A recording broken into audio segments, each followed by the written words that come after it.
Attends, l'Ukraine n'est pas encore morte. Il y a un petit problème là, je crois. Voilà, c'est mieux comme ça.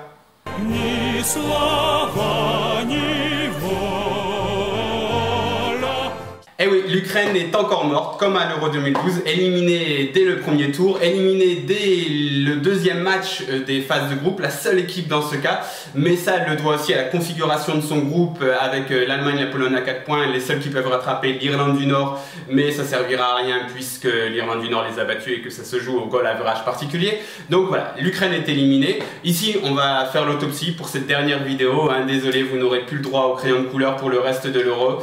Il fallait demander à Yarmolenko et Konoplyanka de jouer un peu mieux que ça si vous en vouliez plus. Donc on va faire ça en 3 parties. Première partie, l'autopsie tactique, tout ce que Fomenko a fait qu'il ne fallait pas faire contre l'Irlande du Nord. La deuxième partie, on va faire l'autopsie comportementale, on va dire, puisqu'on va parler des comportements des joueurs. On en a beaucoup parlé dans la presse ukrainienne, donc on va vous en toucher 2 mots. Et la dernière partie, ce sera sur le match contre la Pologne, le match du mort-vivant pour l'Ukraine, puisqu'ils sont déjà éliminés, mais il sera question d'honneur. Et puis c'est un derby, puisque Pologne-Ukraine, vous savez qu'il y a une frontière, qu'ils ont organisé l'Euro ensemble. Donc c'est parti, on commence tout de suite par l'autopsie tactique. Rapprochons-nous d'une fameux pad football ski.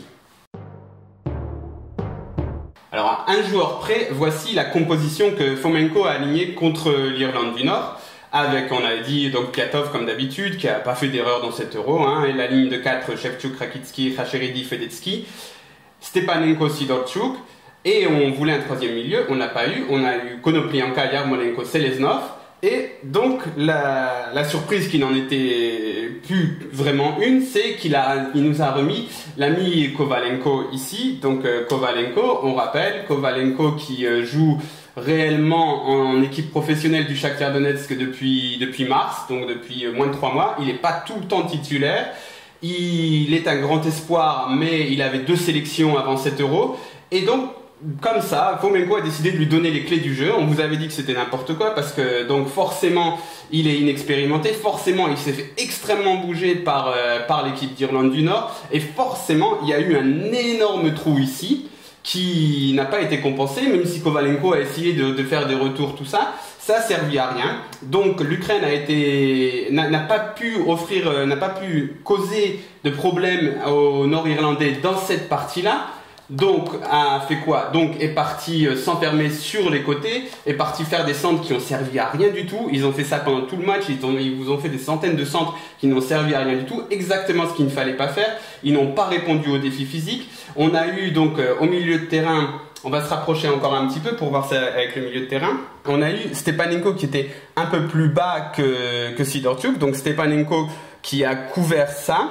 Sidorchuk qui a couvert ici, il a fait un énorme début de match. D'ailleurs Sidorchuk, on vous avait dit que c'était peut-être le moment de le relancer, et enfin de le relancer de toute manière, il est tout le temps lancé, mais qu'il allait peut-être se relancer, on y a vraiment cru. Le problème c'est qu'il a fait le travail pour 2 et qu'il a fait ça pendant une demi-heure, et pendant les 20 premières minutes il a récupéré pas mal de ballons pas mal de ballons hauts, notamment un qui a failli donner un penalty vu qu'il a frappé ensuite, qui a été un peu contré. Bon, c'est pas un scandale que le penalty soit pas offert, mais c'était exactement ce qu'il fallait faire, avoir un deuxième milieu, comme on l'avait demandé, avoir un deuxième milieu ici, par exemple, qui offrirait des solutions, qui irait presser haut et qui ensuite causerait des problèmes dans cette zone du terrain qui était la zone faible des Nord-Irlandais. Et cette zone, elle n'a pas du tout été exploitée parce que Kovalenko, il a tout raté, il ne réussissait pas à toucher le ballon. Dès que le ballon lui arrivait, il se faisait dégager. Donc Konoplyanka, qui a joué super perso, ne lui a jamais fait de passe. Yarmolenko s'est retrouvé souvent ici. Donc d'ailleurs, on va vous montrer une heatmap après où on voit qu'Yarmolenko et Konoplyanka ont joué ici et ici. Donc Kovalenko était en deuxième attaquant ici. Seleznov n'a pas du tout servi de point d'appui. Donc la grosse connerie, c'était encore d'aligner Kovalenko. On ne sait pas pourquoi ça a été fait. Et ça a coûté la victoire tout simplement aux Ukrainiens qui ont bien commencé, qui ont récupéré les ballons, qui mettaient un peu en difficulté les Nord-Irlandais, qui faisaient valoir leur supériorité technique. Et puis petit à petit, ils sont tombés dans le piège le plus basique du football, c'est-à-dire partir faire des centres sur les côtés pour une défense qui culmine à plus d'1,90 m. Ça a servi à rien du tout. Les Nord-Irlandais se sont mis en confiance. Ils ont rarement dépassé le milieu de terrain. Ils s'en foutent. Ils ont eu 1 ou 2 coups francs. Ils ont réussi à marquer un but. Ensuite, ils ont marqué dans les arrêts de jeu. Donc voilà. Merci Fomenko de nous avoir mis encore ce genou que tu aurais pu cramer d'ailleurs parce que tu lui as mis une grosse pression, le patron de l'équipe qui n'a pas su prendre les clés. À la limite, si tu voulais vraiment jouer avec un 10, Konoplyanka qui de toute manière était redescendu et puis tu pouvais mettre Zinchenko ici, non, tu n'as pas fait, tu as attendu la 75e pour faire un changement et un changement poste pour poste en faisant sortir Seleznov, après un autre changement poste pour poste en faisant sortir Sidorchuk. Bref, Fomenko est hautement responsable de la défaite et pas seulement tactiquement, et c'est justement le sujet de la seconde partie, on vous en parle tout de suite. Les comportements. On était sur Fomenko, donc on va commencer par lui. Écoutons-le après le match en conférence de presse. Il nous explique les raisons selon lui de la défaite ukrainienne. Михайло Івановичу, яке можна знайти пояснення ось такому невдалому результату? Очень простое. У кого больше желания было, тот и победил. Чи можна сказати, що Україна, можливо, переоцінила свої можливості? Ну, тоже надо будет проводить разбор игры и там выяснять. А так, потому что желание было, у соперника было больше, видно было, что у него больше желания. Чи не здалося вам, що коли Північна Ірландія віддавала дещо ініціативу Україні не виходило грати першим номером? Чому? Ну, потому что не были готовы к игре. З чим це пов'язано? Ну ви ж якби готувалися, а не були готові. Значит, наверное, не смогли подобрать слов для того, чтобы убедить футболистов выполнить те обязательства, которые они должны будут в каждой игре выполнять. Невже ще якісь потрібні додаткові слова, що футболісти самі не розуміють, на якому рівні вони знаходяться і грають за всю країну? Это надо у них спросить. Вопрос не по адресу. Ну, ви бачили по настрою гравців, невже в їхніх очах, на обличчях читалося, що вони могли там переоцінити себе і недооцінити суперника? Ну, это было видно с первых секунд, как только начали играть. У кого больше желания, по действиям на футбольном поле было видно. Alors voilà, Fomenko nous a dit, c'est l'adversaire avait plus envie, c'est pas à moi qu'il faut poser cette question, c'est pas une question tactique, c'était simplement histoire de savoir qui allait marquer le premier, celui qui marquerait le premier gagnerait le match. Bon bah très bien, il aurait peut-être fallu faire en sorte que ce soit ton équipe qui marque la première, Mikhail. Il a aussi reproché en creux très fort aux joueurs leur manque de préparation psychologique. Là aussi, c'est un peu ton boulot, c'est un peu ton boulot et celui de ton staff. À quoi vous avez servi? D'ailleurs, donc ces reproches aux joueurs, on va s'y mettre tout de suite avec cette petite caricature qui nous montre Shevchenko en train de nettoyer le vestiaire ukrainien plein de mégots et de canettes de bière, ce qui nous met sur cette voie de joueurs ukrainiens qui n'ont pas été très sérieux dans l'avant-match, qui ont un peu pris ce match par-dessus la jambe. Je suis désolé, mais qui est censé mettre un frein à ce genre de laisser-aller? C'est l'entraîneur et son staff technique. Il n'y a rien eu à ce niveau-là. Ou les cadres du vestiaire. On a beaucoup tapé sur Yarmolenko et Konoplyanka qui sont les stars. Ce sont les stars de l'équipe. Mais par contre, les cadres du vestiaire, c'est plutôt des mecs comme par exemple Kucher qui n'a pas joué une minute de l'Euro, donc qui n'a pas été très impliqué dans la préparation. C'est Timochuk qui a été pris uniquement pour ça, parce que Timochuk, on sait que les médias occidentaux l'aiment bien parce qu'ils le connaissent, hein, c'est l'un des rares qui connaissent, donc ils font beaucoup de gros plans dessus pendant les matchs, mais il sert à rien, il est complètement cramé, il a été pris uniquement pour être la caution morale de ce groupe, pour canaliser ce jeune groupe, pour aller plus loin. Il a rien fait du tout, donc Timochuk aussi, il faudra en parler un jour pourquoi il a été pris, et enfin on peut aussi parler de Gusev qui a été laissé sur le coin de la route.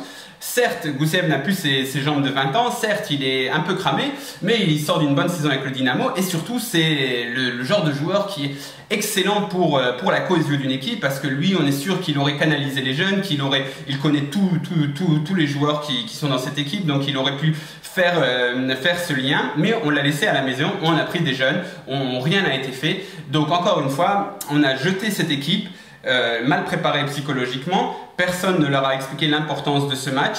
On leur a donné une tactique de merde. Lorsque la tactique de merde n'a pas fonctionné, on n'a rien fait pour la résoudre et on a dit que c'était de leur faute. Bon, c'est un peu facile tout ça, vivement que Fomenko s'en aille.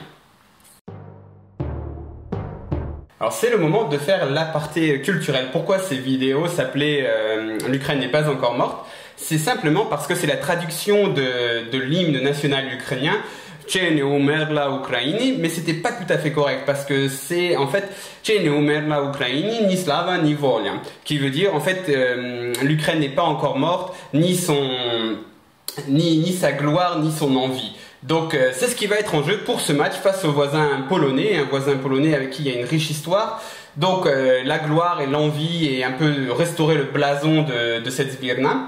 Alors on part sur un 4-3-3, même si en fait on n'a pas beaucoup d'indices sur ce qui va vraiment se passer. Que va faire Fomenko? Pour qui ce sera le dernier match? Il l'a dit à ses joueurs, en espérant que ce soit pas l'inexpérimenté Shevchenko qui reprenne juste derrière. Même ça fera plaisir à Jean-Pierre Papin, mais ça ne fera pas forcément plaisir en tant qu'amateur de football ukrainien. Donc on part sur ça avec la ligne de 4 bien sûr. L'énigme c'est que peut-être qu'il pourrait nous faire jouer Timochuk. Ça là ce serait très dangereux. Ça lui offrirait une sorte de jubilé devant les caméras du monde entier, etc. Un jubilé face à Robert Lewandowski qui va chercher à marquer son premier but dans cet Euro, à faire gagner la première place à son équipe nationale. On n'aimerait pas avoir ça sent le carnage. Il y a peut-être Kucher aussi qui pourrait peut-être jouer. On n'en sait rien, on ne sait pas. Shevchuk et Fedetsky devraient quand même débuter parce qu'il n'y a pas beaucoup d'alternatives à leur poste. Au milieu, comme d'habitude, on prône un milieu Stepanenko, Sidorchuk, Kharlamach. Pourquoi pas faire jouer les joueurs qui n'ont pratiquement pas joué, comme Rybalka qui pourrait remplacer Stepanenko.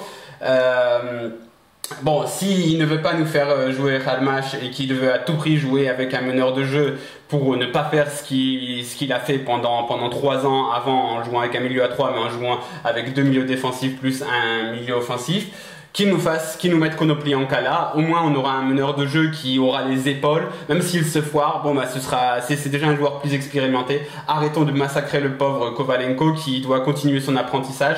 Et sur le côté on peut mettre Zinchenko, vous allez me dire c'est un jeune aussi, pourquoi lui ne va pas se faire massacrer? En même temps c'est un match qui ne sert pas à grand chose, ça permettra de le voir et puis jusque là il n'a pas démérité pendant l'Euro.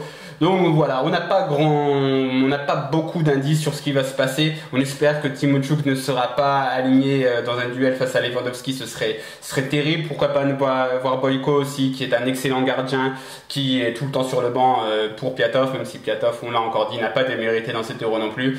Voilà, donc on part sur ça, on ne sait pas vraiment ce qui va se passer, et puis de toute manière ça compte plus vraiment, c'est plus pour redorer le blason, donc on part là-dessus et vaille que vaille.